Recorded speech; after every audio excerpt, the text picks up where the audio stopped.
अस्सलाम वालेकुम to all.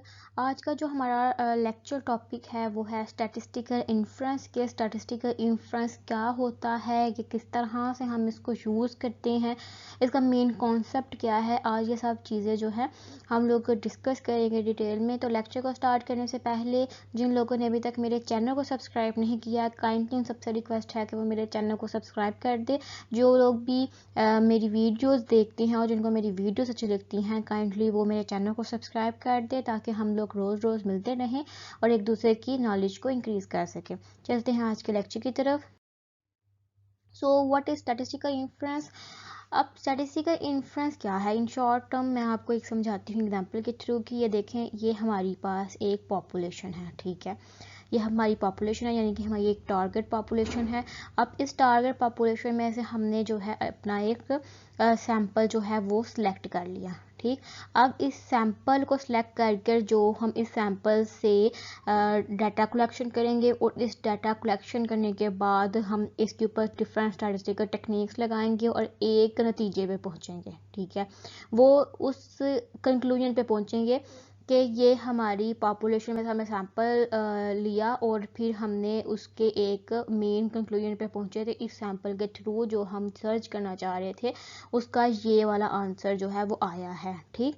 तो वो ये जो सारे का सारा प्रोसेस होता है कि हमने किसी भी चीज़ के बारे में अपना पॉइंट ऑफ व्यू देना है, पॉपुलेशन, किसी भी पॉपुलेशन के बारे में सैम्पल इंफॉर्मेशन को यूज़ करते हुए, तो इस सारे प्रोसेस को स्टैटिस्टिकल इन्फ्रेंस कहते हैं, ठीक। एक दफ़ा रिपीट करती हूँ कि ये हमारे पास एक पॉपुलेशन थी, यानी पॉपुलेशन में से जब हम लोग अपना सैंपल निकालते हैं और सैंपल की बेस पर जो हम लोग कंक्लूजन देते हैं, ठीक है, कि क्या इसके बारे में हमने देखा, क्या हमारा कंक्लूजन था, क्या हमने इस चीज़ को ऑब्जर्व किया, तो वो जो है उस प्रोसेस को स्टैटिस्टिकल इन्फ्रेंस कहेंगे। जिस तरह अगर हम लोग अनएम्प्लॉयमेंट पे स्टडी करना चाह रहे हैं, तो हम अब 50-100 शहरों में जाकर इसके बारे में स्टडी नहीं कर सकते, तो हम सिर्फ सियालकोट में रह रहे हैं तो हम कहेंगे कि भाई हम सियालकोट में देखते हैं कि अनएम्प्लॉयमेंट कितनी है।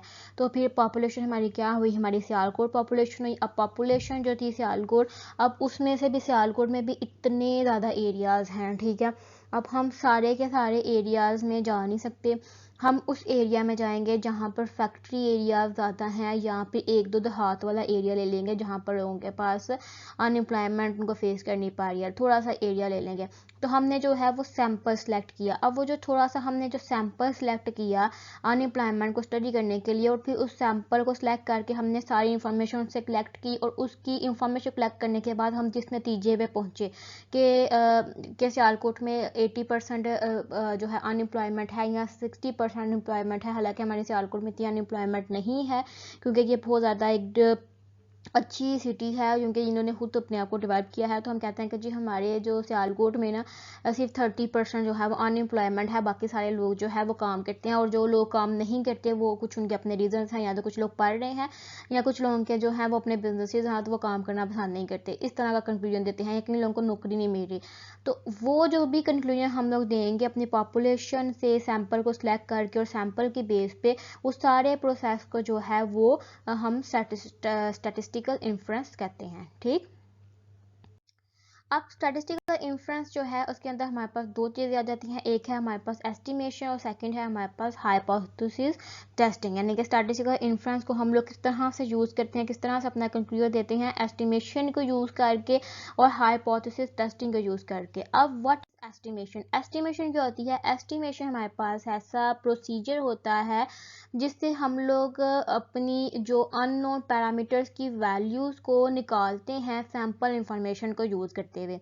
अब जो हमारे पास सैंपल की इंफॉर्मेशन थी, अब अननोन पैरामीटर, पैरामीटर क्या होता है हमारे पास, पैरामीटर होता है हमारे पास जो न्यूमेरिकल वैल्यू कैलकुलेट करते हैं हम पॉपुलेशन से, उसको हम लोग कहते हैं पैरामीटर। कोई भी न्यूमेरिकल वैल्यू जो कि हम पॉपुलेशन से कैलकुलेट करते हैं वो हमारे पास होती है पैरामीटर। अब एस्टिमेशन जो है, एस्टिमेशन में हम लोग अपने अननोन पैरामीटर्स की वैल्यूज़ को फाइंड करते हैं अपनी सैंपल इंफॉर्मेशन को यूज़ करते हुए, कोई भी हमारे पास आ जाती है। अब इसके अंदर जो एस्टिमेशन है उसके अंदर फर्दर हमारे पास दो तरह की टाइप्स आ जाती हैं। एक है हमारे पास point estimation, and next one है हमारे पास इंटरवल एस्टिमेशन।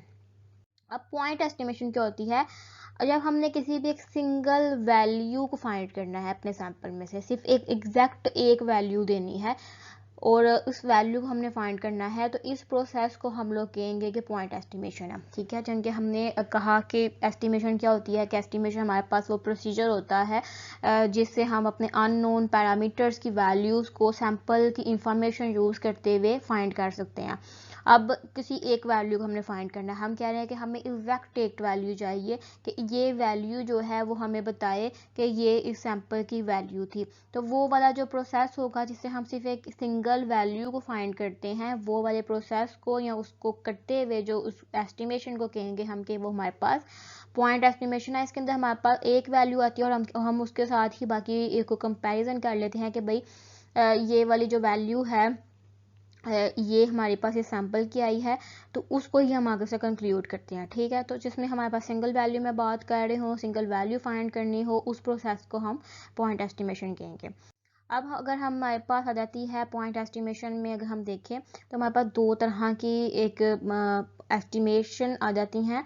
एक आती है हमारे पास पॉइंट एस्टिमेट क्या होता है, और इसके अंदर एक होता है पॉइंट एस्टिमेटर। ठीक है, अब पॉइंट एस्टिमेट क्या होता है कि ऐसी सिंगल न्यूमेरिकल वैल्यू जिसको हम लोग सैंपल से कैलकुलेट करते हैं, वो हमारे पास होती है पॉइंट एस्टिमेट। ठीक है, आपने अक्सर सुना होगा कि अक्सर लोग कंफ्यूज हो जाते हैं पॉइंट एस्टिमेशन में, पॉइंट एस्टिमेट में और पॉइंट एस्टिमेटर में।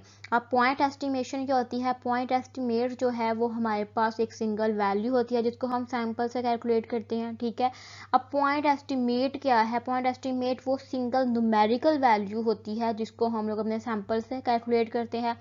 Almost point estimate and point estimation the same thing. And point estimator क्या होता है कि वो रूल या वो फार्मूला, ऐसा कोई फार्मूला जिसको यूज़ करते हुए हम लोग अपने पॉपुलेशन के पैरामीटर को एस्टिमेट करते हैं, वो हमारे पास होता है पॉइंट एस्टिमेटर। ठीक, यानी कि वो वाला फार्मूला जिसको हम लोग यूज़ करते हैं जो पॉपुलेशन का पैरामीटर है उसको देखने के लिए, क्योंकि पॉइंट एस्टिमेट में और पॉइंट एस्टिमेशन में हम लोग सिंगल वैल्यू को फाइंड करते हैं सैंपल के डाटा से, और पॉइंट एस्टिमेटर में हम लोग जो उनसे फार्मूले से पॉपुलेशन के पैरामीटर को फाइंड करते हैं, वो हमारे पास होता है पॉइंट एस्टिमेटर। ठीक, अब नेक्स्ट वन है हमारे पास इंटरवल एस्टिमेशन।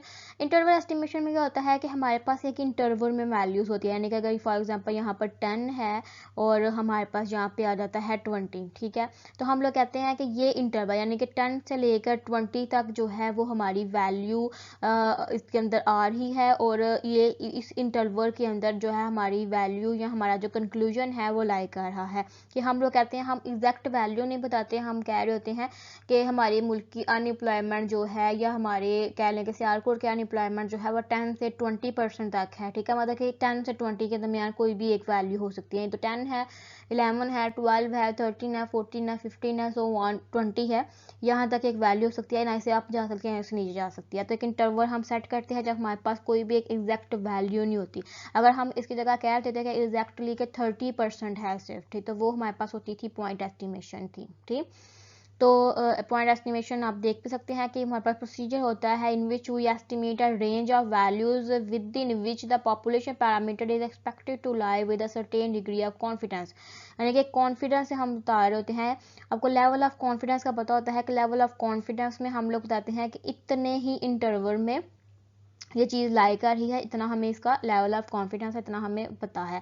तो ये इंटरवल इन सिंपल वर्ड्स ये है कि सिंपल एक इंटरवल एक सेट किया जाता है कि इस इंटरवल के अंदर जो है वो हमारी वैल्यू जो है वो लाई कर रही है, कि इसी वैल्यू के दरमियान ही जो कोई ना कोई जो वैल्यू है वो हमारे पास आएगी। ठीक है, कोई भी जो हमारा कंक्लूजन है वह इन वैल्यूज़ के दरमियान ही लाई करेगा।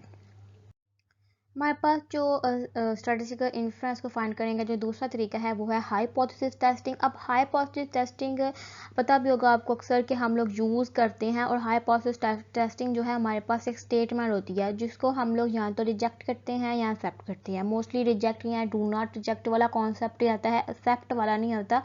रिजेक्ट करते हैं या डू नॉट रिजेक्ट करते हैं कि अगर वो क्या होती हैं, ठीक है। अब हाइपोथेसिस टेस्टिंग जो है वो आप 3 तरह से कर सकते हैं। फॉर एग्जांपल अगर हम अनएम्प्लॉयमेंट ही देख रहे हैं, सियालकोट में अनएम्प्लॉयमेंट है, तो हमारे पास एक हाइपोथेसिस होगा इक्वल वाला, इक्वल एंड इक्वल नॉट वाला, यानी कि हमारे पास आएगा ये वाला हाइपोथेसिस आएगा कि क्या सियालकोट में जो है अनएम्प्लॉयमेंट है या क्या सियालकोट में अनएम्प्लॉयमेंट नहीं है। उसके बाद आएगा हमारे पास ग्रेटर एंड लेस वाला एक केस आएगा, यानी कि क्या सियालकोट में अनएम्प्लॉयमेंट ज़्यादा है या क्या सियालकोट में अनएम्प्लॉयमेंट कम है।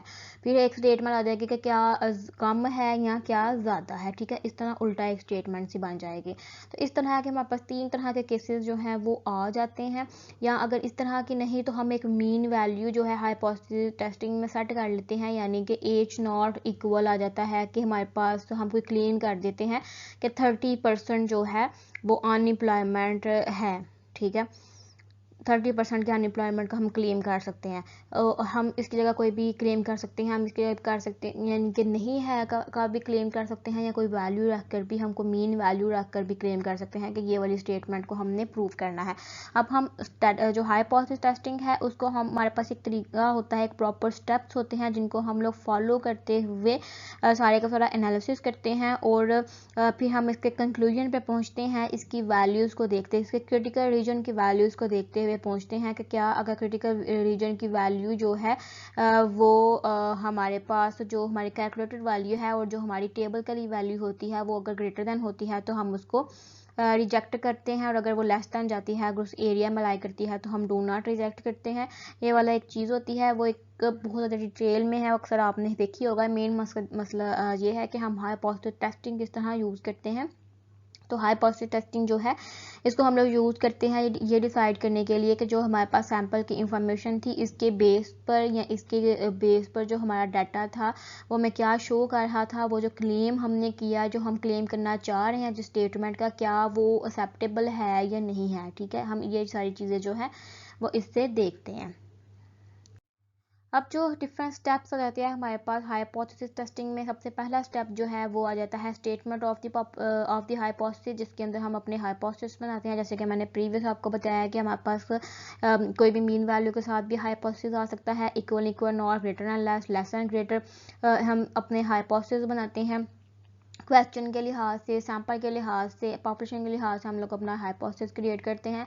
फिर लेवल ऑफ सिग्निफिकेंस जो है वो मोस्टली 0.05 रखा जाता है, लेकिन अगर आप कोई मेडिकल रिसर्च कर रहे हैं, इस तरह का कोई काम कर रहे हैं, तो वहाँ पर लेवल ऑफ सिग्निफिकेंस जो है वो 0.051 रखते हैं, क्योंकि वहाँ पर हम लोग कम चांस होता है हमारे पास एरर का। लेवल ऑफ सिग्निफिकेंस क्या होता है कि इतने % जो है वो एरर आ सकता है, ठीक है। ये कोई मेन भी यहाँ पर इतना एरर जो है वो इस काम में आ सकता है, तो हम मोस्टली वहाँ पर 0.05 यूज़ करते हैं।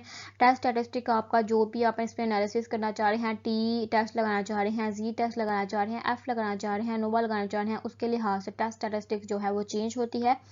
और उसके बाद आ जाती है हमारे पास कैलकुलेशंस, यानी कि हम टेस्ट स्टैटिस्टिक के अंदर वैल्यूज पुट करके कैलकुलेशंस करते हैं। अगर आप किसी भी सॉफ्टवेयर में कर रहे हैं उसको, तो वहाँ पर आपको टेस्ट स्टैटिस्टिक बताने की और कैलकुलेशंस करने की ज़रूरत नहीं पड़ती, और आपको सिर्फ वहाँ पर जाकर अपना एक हाइपोथेसिस जो है अपने अपने माइंड में सेट किया होता है कि हमने इन 2 वेरिएबल्स के ऊपर ये हाइपोथेसिस टेस्टिंग करनी है, और लेवल ऑफ सिग्निफिकेंस आप सेट करते हैं, और जस्ट आप वहाँ जाकर जी जोन सा भी आपने टेस्ट लगाना है वो अप्लाई करते हैं, तो आपको जो है वो एक टेबल शो हो जाता है, और उस टेबल के थ्रू आप जो है अपना अपना डिसीजन लेते हैं कि क्या आपका डिसीजन है कि आपने इस हाइपोथेसिस को रिजेक्ट करना है या डू नॉट रिजेक्ट करना है। और लास्ट पे जाकर हम उसका कंक्लूजन लिख देते हैं कि भाई हमने इसको रिजेक्ट किया या डू नॉट रिजेक्ट किया, और अगर रिजेक्ट नहीं किया तो क्या रीज़न था, और अगर डू नॉट रिजेक्ट किया तो क्या रीज़न था, ठीक है। लास्ट में जाके हम लोग ये कर लेते हैं। होप्स हो कि आपको आज जो है स्टैटिस्टिकल इन्फ्रेंस है उसके मेन पॉइंट्स जो है वो क्लियर हुए होंगे कि स्टैटिस्टिकल इन्फ्रेंस क्या होता है, इसके अंदर एस्टिमेशन क्या होती है, एस्टिमेटर क्या होता है, एस्टिमेट क्या होता है, उसके अलावा इंटरवल एस्टिमेशन, और हम लोगों ने हाइपोथेसिस टेस्टिंग को मेन चीज़ को और कॉन्सेप्ट को सिर्फ देखा है, ज़्यादा डिटेल में नहीं देखा। अगर हम इसकी डिटेल में जाते तो बहुत लंबा लेक्चर हो जाना था, और अगर आप चाहते हैं कि हाइपोथेसिस टेस्टिंग की डिटेल में इस पर काम किया जाए और इसकी आपको वीडियो चाहिए, तो आप कमेंट सेक्शन में आके कमेंट कर सकते हैं। इंशाल्लाह फिर मैं उसके ऊपर वीडियो ज़रूर बनाऊंगी, क्योंकि मोस्टली लोगों को हाइपोथेसिस टेस्टिंग में बहुत ज़्यादा कन्फ्यूजन्स होती है, और अगर इस पर लेक्चर्स बनाए जाएँ तो बहुत ज़्यादा बोरियत सी हो जाती है।